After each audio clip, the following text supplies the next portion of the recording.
All right. Hello, everybody, and welcome to a special episode of the Principal's Office. I am Michelle Penix, and if you know me, you know that we talk about anything and everything dealing with education and our young people in particular. And sometimes there are issues in our community that fall right in line with that. And so today, I am super excited that. I have one of my favorite people as a guest on Principal Penix, and this is my son, Solomon Penix, and we are coming to you live from my home office, or used to be Solomon's bedroom. Right. So I think it's kind of appropriate that we have that conversation. So Solomon, why don't you tell them a little bit about who you are and what you kind of do? Um, so like she said, my name's Solomon, and you know, I do a lot. if I named all the jobs I've had, then we'd be here all night. But right now I'm really passionate about investing and going forward, like real estate and things of that nature. But And how old are you? I'm 22. 22 years old. I've said to you, if you've ever listened, he is truly one of the wisest young men I've ever known. I say that biasly and unbiasedly, having been an educator and working in many circles with young men.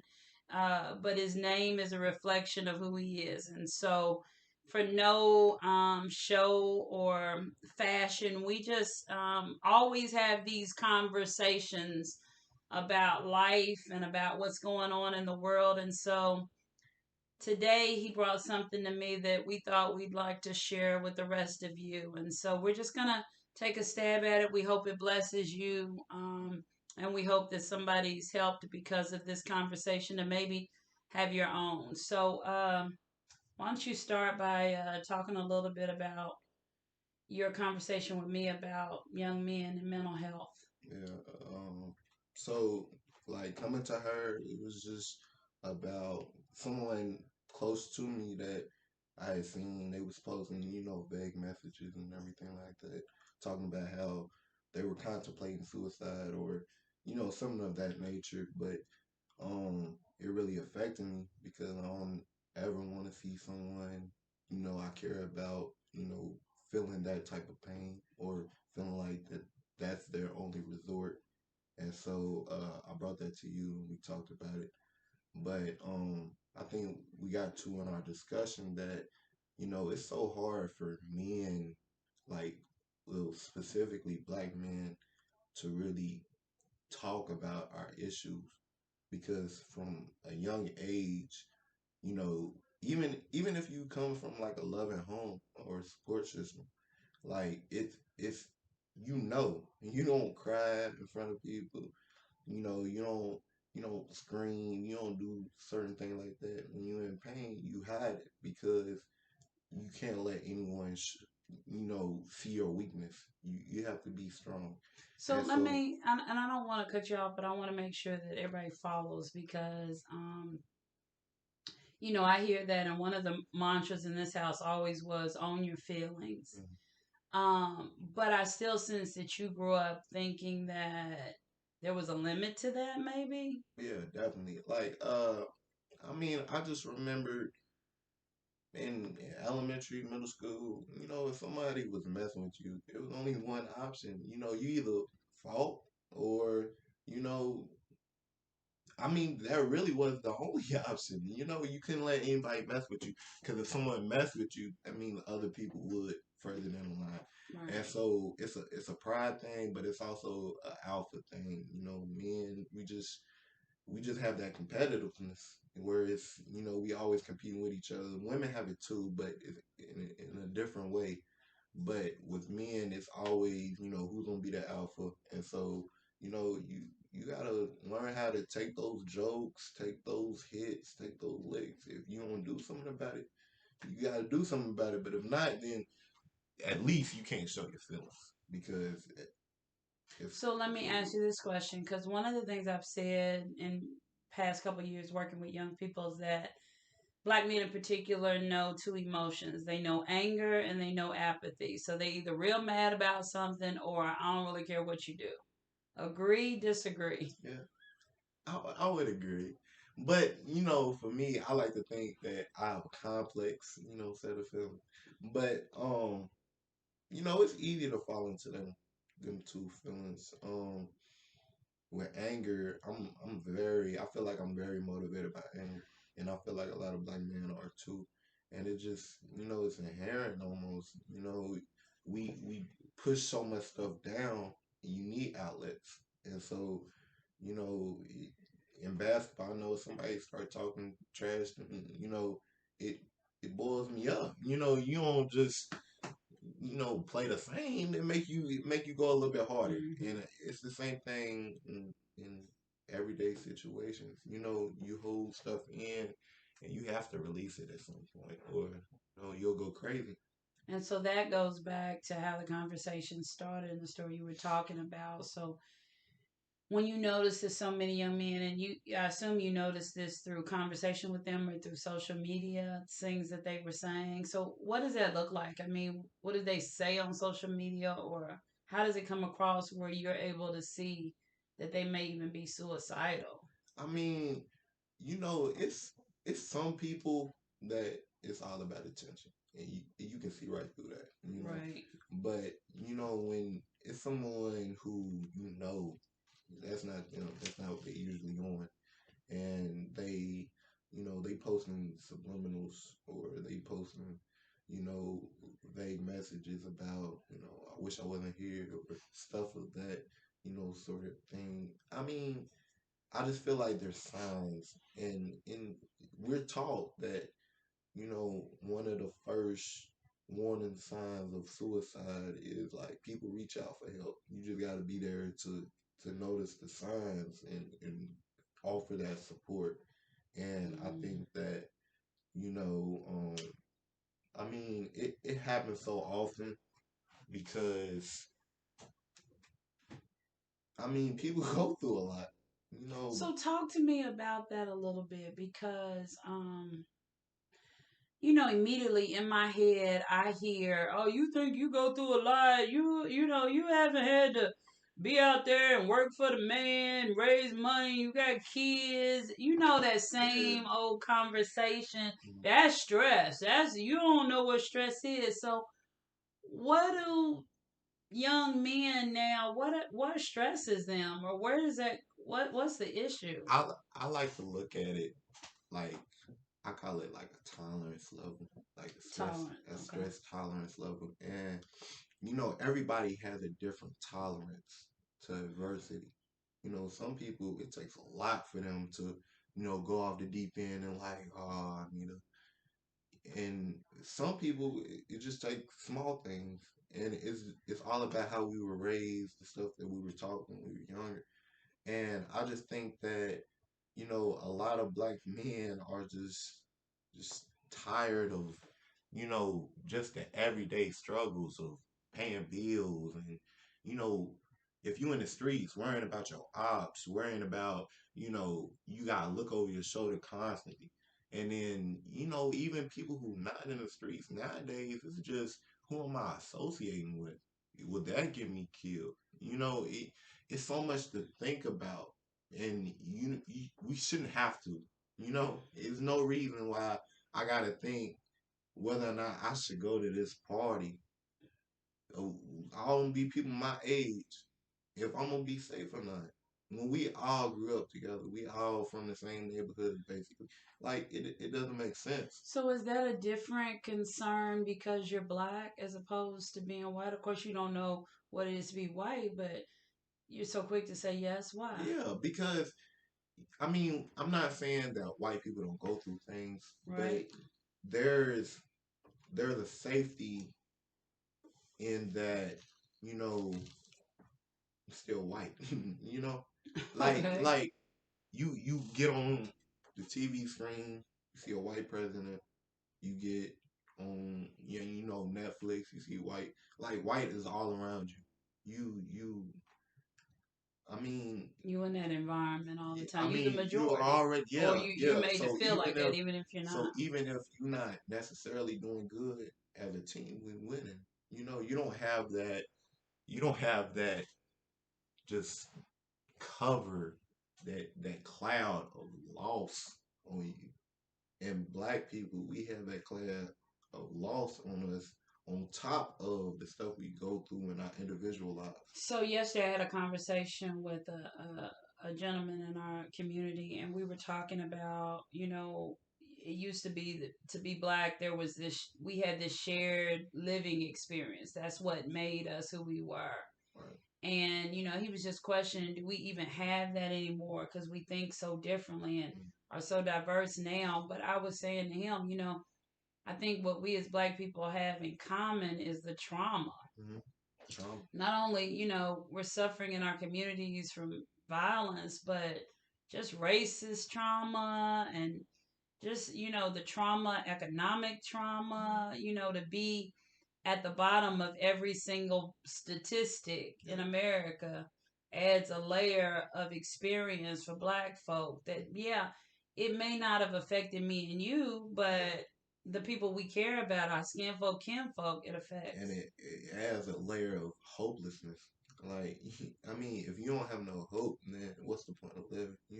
That's what drives us every day is the hope that, we making our lives better. That, there's a reason why I'm getting up every morning to do this. If you don't have hope, then you liable to do anything. Who cares if you kill a Mm-hmm. kid at the school bus or if you, because it doesn't matter. It doesn't matter. Mm-hmm. And so, what can we do? Because that's where the next part of that conversation went into, what can we do? So, that young man, or, the guy that you knew, and others that have reached out through social media, subliminal message to say, I need help. Um, what do we do for them? I mean, you offer support, but you have to be careful about trying to be like they savior, because that can offer the opposite effect.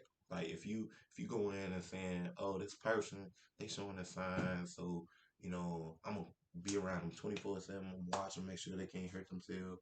I'm gonna call up, check on them every hour. Like that's what we're doing, and that's gonna turn people off. But I think it's about reminding those people that you're there for them, that you care about them, that that even though life is hard, like it gets easier, and you never know what tomorrow holds, but you got what's the point, like you gotta take that guess.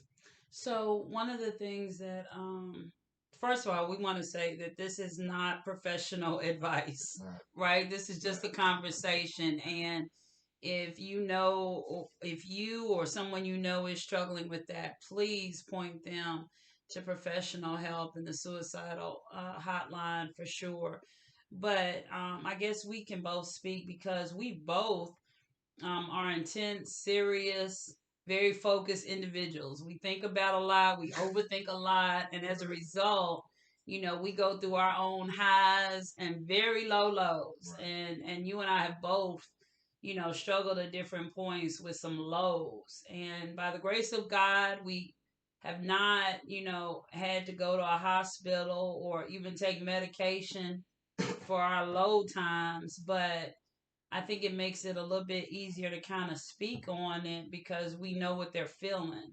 Yeah, So to know what they're feeling, and when you were talking about hope just then, I remember some conversations where we were arguing about hope because you was hopeless. You felt like at that point, and that's how I always let it. Do you have hope? And you'd say yes, but I'd be like, I don't know if I see it. right, So right. um, so what got you from there to here? What put you on more balanced ground today, you think, for yourself? Self love. I think um I don't ever want to say I was living for people, but I think that I was attached to society. And I know that's something I talk about a lot, but I feel like what comes with society and being attached to society is just all these, you know, just emotions, all these things that you cannot control that is constantly weighing on you and that you got to care about just because society tells you. And I mean, once I decided to focus on what made me happy and, my plans for my future, then I felt a sense of just strength and and confidence and like that I know that no matter what situation I get into, like I got this, and that through God is also through prayer, like just like find a foundation in God and in myself and my self confidence. You say that, and you and I, as your mom, we definitely went back and forth about self love, because one of the things I hear, if you're watching this, that's what so much I hear today. All these young people care about is how they feel about themselves, and we've even had that Yeah. conversation, but there's a lot of power in that. And one of the things I was saying to you earlier is that I am so grateful. So, I'll give the example. So, this week was National Sons Day. And as I was telling you, it's a holiday made up, another way to show pictures and Right. feel Yes. bad if you don't. Yes.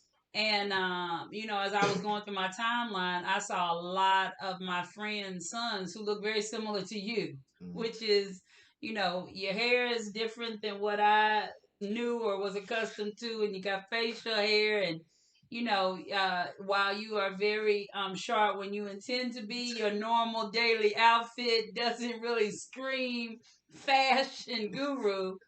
Um, and so I saw some, that were just the opposite, shirt and tie and everything. And I just was grateful that, at least for you and I, and for a lot of those young people presented the same way, that we're in a space where there are people who are allowing you to be free, Mm. and to have, the opportunity that many of our men did not, to kind of go through this process of finding out who they are. Yes, definitely. I'm really grateful that you're able to do it without a child Yeah, right, or, right. hanger on, so to speak. But do you think that's as important as I see it? Yes, I think that it's about self education, and self education is, I think, one of the most important aspects of any education. Like, if you don't take the time to study exactly what you need, not what you want, but what you need in order to be successful, then you'll never be successful because you don't know. Like we are already limited in our experiences and our, you know, opportunities, so we don't get to see a lot of different ways. But you can make money doing anything, and you can find like it's out there, but people have to take the time and be open minded. And then once they find something they like, then pursue it with their whole heart because that's what life's about. It's about finding our passions and living in them. Um, One of the other things, I'll bring up is, in this season where we have so much, violence going on. Last week we were definitely touched. And again, Tyree Smith, we speak your name to honor you and the life that you lived. And we are always in prayer for your family after the tragic loss of life this last week here in Louisville on a bus stop going to school. And in response to that, and you know why I was going to talk about that, but in response to that, I made a pretty impassioned video about um, how to stop gun violence in our communities as a whole, not related to Tyree, his mom, and what they went through at all. I don't know their situation, but in a larger sense in our community, the young man, the boy, whoever it was that was driving that car that 5 o'clock in the morning, 6 o'clock in the morning shoot somebody. I wanted us to really look at the family.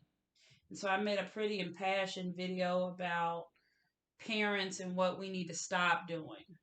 And so it was well received by most of the public, but my son was like, ah, and a couple of other people were like, ah. So talk to me a little bit about that because when you say ah to something I do, I know that I've kind of missed the mark with your generation. So talk to me about what that was. I think that even though you like you said, you never know what somebody goes through, what somebody's family situation is. But even deeper than that, it always boils down to the systematic effects of oppression. And I mean, we live in a society where we 13% of the population, but we own 1% of the wealth, and we not even there's no like we're not in a position to make any demands. We don't have any plans. We don't have any organization. Like right now, it look like we hopeless, and so I mean, that's a tough situation to be in. And even though, you can blame like the home and stuff like that, the real blame is on the system for continuing to deny us resources and reparations. Well, we had that discussion because, and some people listen to them and say, "Oh, there they go. They want to blame the man for everything." But one of our family beliefs is just that you have to make some choices. There is personal responsibility, no doubt about that. But there also has to be some empathy for the fact that you're working that second shift job because of where you've been placed in society. And don't tell me, it was my choice because a lot of times it wasn't. Oh, It wasn't your choice. You never had a good choice. And it's hard for people to really kind of understand that. hmm I mean, it's like if you grow up on fast food, then you go to a expensive restaurant, none of that is gonna taste good to you. Like people don't want to live normal life. People don't want a house and a car, and because they're not exposed to that, they don't know get out, have a safe, Environment. productive life. All they know is I gotta survive by any means, and so they live by that. And that's what we've got to continue to examine as a community. So I'm gonna see him right after this, and I see him all the time. So I'm not gonna say it was good joining you today, Right, right, but I will say I just encourage you all out there. You've got some young people in your life, and I know you have conversations with them, but I don't always agree with everything he says. He doesn't always agree with everything I say. We agree to disagree, right. but we always try to listen. And so we just want you to have conversations with young people in your life, especially about their mental health and what they're dealing with, how they see things. Maybe you can bless somebody else. So, again, Solomon, I love you. Thank you to everybody who watched this. Thank you. Share it. Let somebody else be blessed. As always, to God be the glory. Thank you.